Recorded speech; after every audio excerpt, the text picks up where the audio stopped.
Can I now call upon a lawyer in Pakistan, a very young lawyer in Pakistan. I've met him a couple of times, a great lad. Can I please invite Nauman to come and say a few words? And Nauman is the son of Mr. Hazim Hussain Kassar.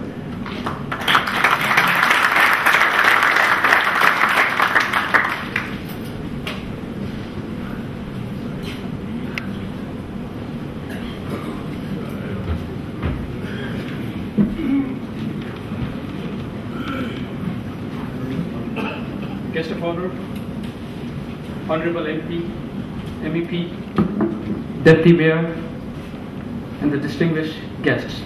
Assalamu alaikum.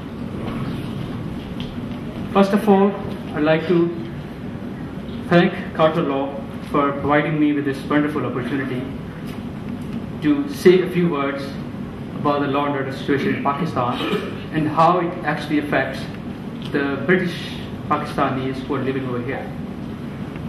Let me start by giving a warning to everyone that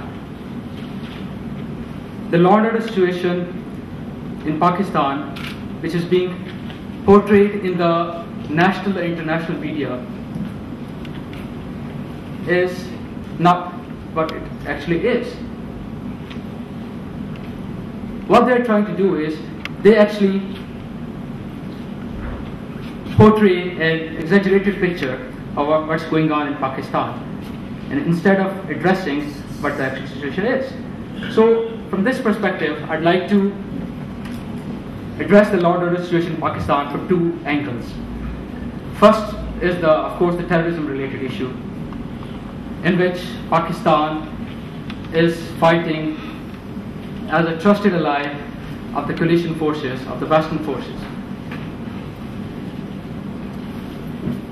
Now, in order to address this issue, I think first of all, it is the collective responsibility of the international community to come forward and provide Pakistan with the resources needed to fight this war on terror. Pakistan on its part is doing its best, whatever it can do. Pakistan has deployed over 90,000 of its army in the Pak-Afghan border. They have set up over 950 checkposts over there in order to stop the cross-border infiltration of the militants from Pakistan to Afghanistan and from Afghanistan to Pakistan. They have also suggested to mine and fence the border so that the cross-border infiltration could be stopped. But where Pakistan lacks, it is basically the resources, the training, the recruitment of the law enforcement agencies, the intelligence sharing which needs to be there between the coalition forces and the Pakistan intelligence agencies. So, using this platform, I'd like to urge all the British Pakistanis sitting over here to raise their voices, at least to the British government, so the British government could come ahead and help Pakistan come out of this morass. So this is the terrorism part. As far as the justice system is concerned, well, I'm quite hopeful about it.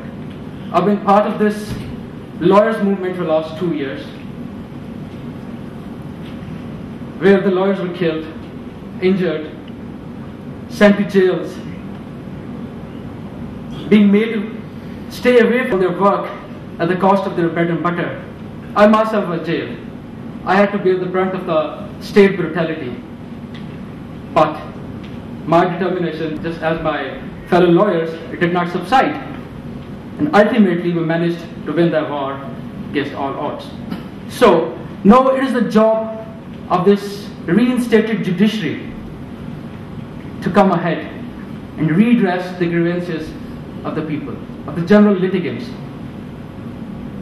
As far as I've seen in the last 1.5 years, after the reinstatement of the judiciary, things are going in the right direction.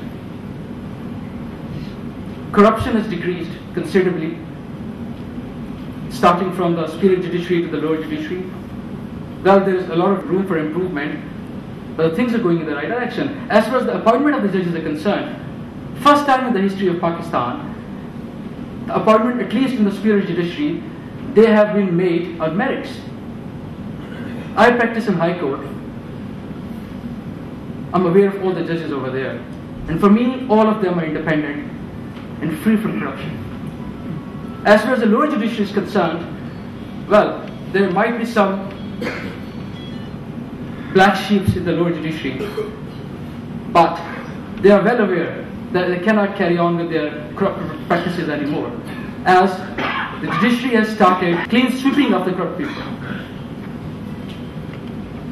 I've been to Supreme Court as well, along with my father. And I've seen the situation over there. The way the Supreme Court judges, especially the Chief Justice of Pakistan, Mr. Iftar Muhammad Chaudhry, and his fellow judges, they're burning midnight oil in order to bring justice to the litigants over there. An ordinary citizen, he can write his grievances on a simple unstamped piece of paper and send his grievance to the Chief Justice of Pakistan. He'll take the suo motu notice of it. He'll not only take the suo motu notice of it, he'll try to address the situation as far as is possible for him. Well, I must say the situation is far from being ideal. But the thing is, it is much better than it is being portrayed in the international media. So what we have to do is we have to present the true picture as it is.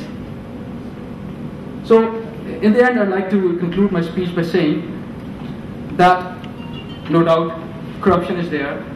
There are problems in the merit system. But after the restoration of this independent judiciary, we have a lot of hopes. Thank you.